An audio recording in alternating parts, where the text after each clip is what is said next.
Good morning students. आज हम since और फॉर का यूज सीखेंगे कि सिंस और फॉर प्रेपोजिशन कहाँ यूज होती हैं।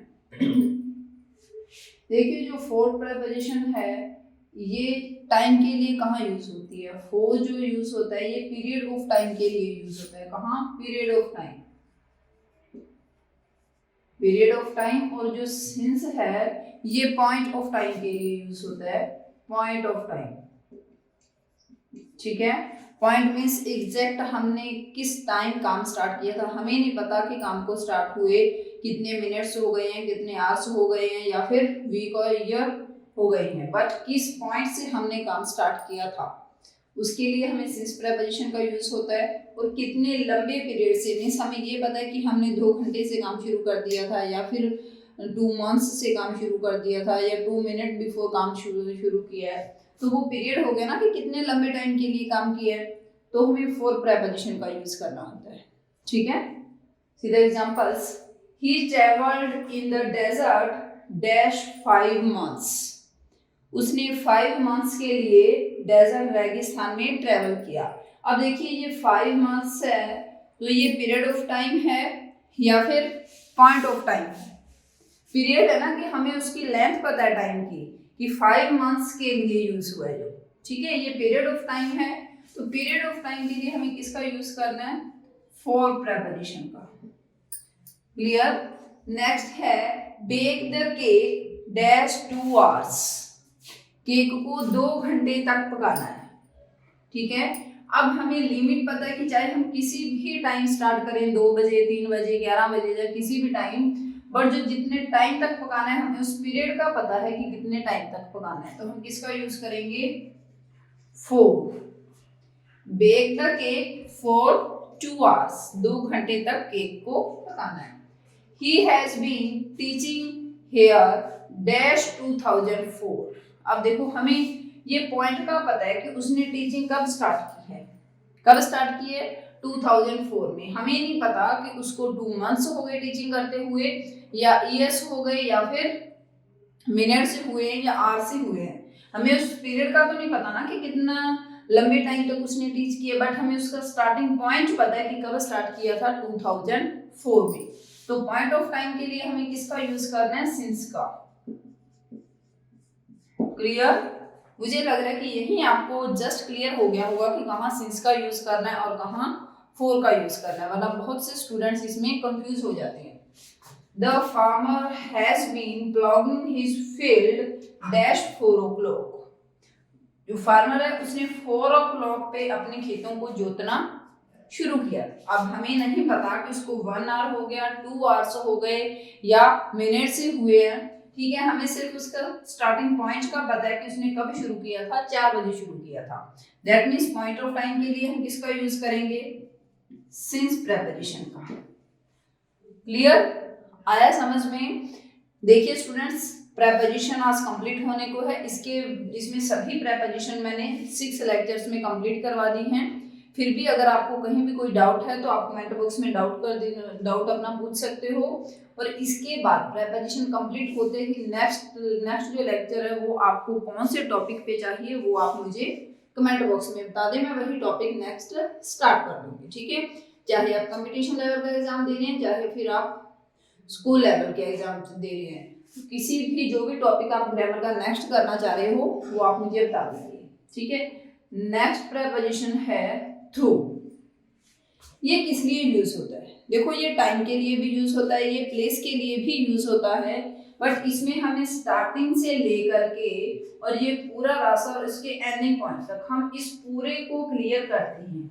चाहे वो कोई रास्ता है या फिर टाइम की स्टार्टिंग की यूनिट से एंड की यूनिट तक है, इस पूरे को जब हम क्लियर करेंगे, इस पूरे से निकलेंगे, गुजरेंगे, तो हमें थ्रू प्रेपोजिशन का यूज करना है। एग्जाम्पल में देख लीजिए, Raman went to his village dash और जंगल।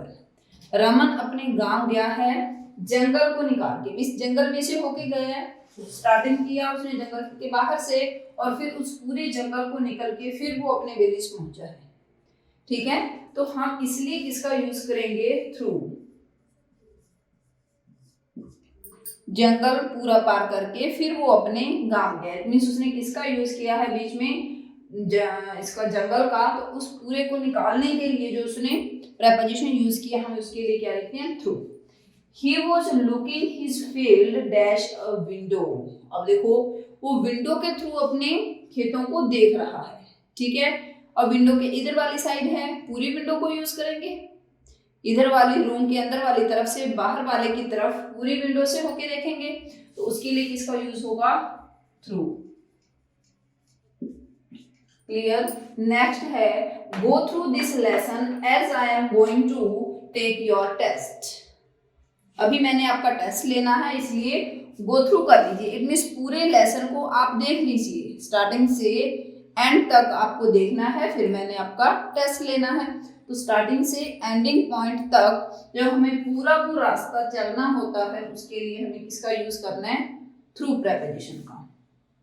क्लियर? हाँ जी।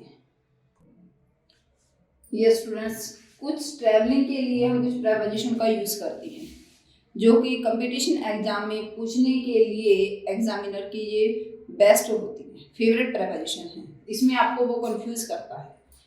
देखिए, जब हमें किसी भी व्हीकल का यूज करना होता है और उससे पहले किसी भी तरह का कोई भी एडजेक्टिव या प्रोनाउन या आर्टिकल यूज नहीं हुआ है, तो हमें किसका यूज करना है? बाय का।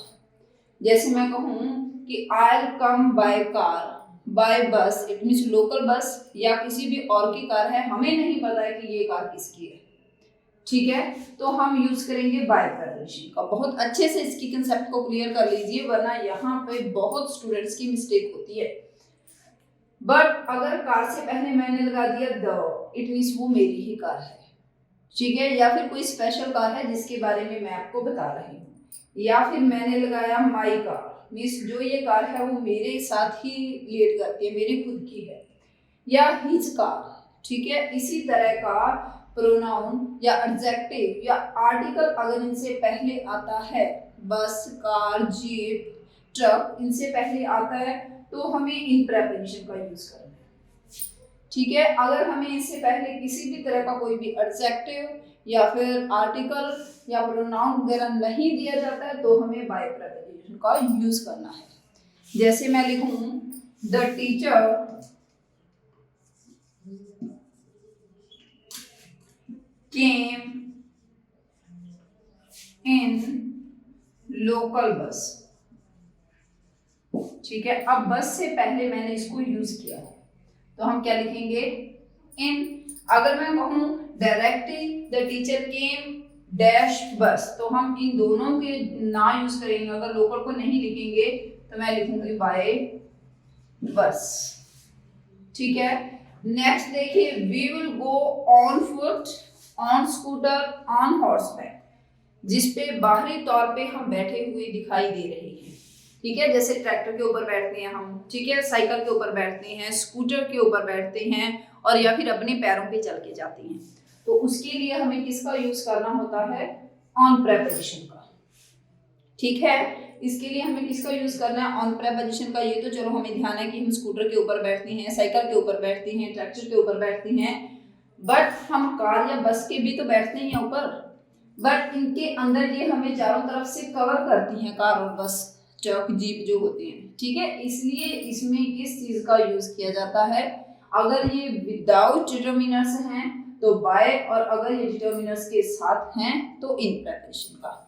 देखिए स्टूडेंट्स, इसी के साथ आपकी प्रेपोजिशन कंप्लीट होती है, और इसी के बाद जो प्रेपोजिशन है वो फिक्स प्रेपोजिशन है। उनकी पीडीएफ आपको टेलीग्राम चैनल पे मिल जाएगी, सेम ही नेम टेलीग्राम चैनल का है, तरुण क्लासेस, ठीक है। नेक्स्ट आप कौन सा टॉपिक करना चाहते हो आप लोग मुझे कमेंट बॉक्स में बता दीजिए, मैं वही टॉपिक स्टार्ट करवा दूंगी। और 10th और 12th के जो लिटरेचर यानी कि बुक हैं, दोनों ही कंपल्सरी और सप्लीमेंट्री, दोनों के लेसन्स कल से स्टार्ट हो जाएंगे, ठीक है।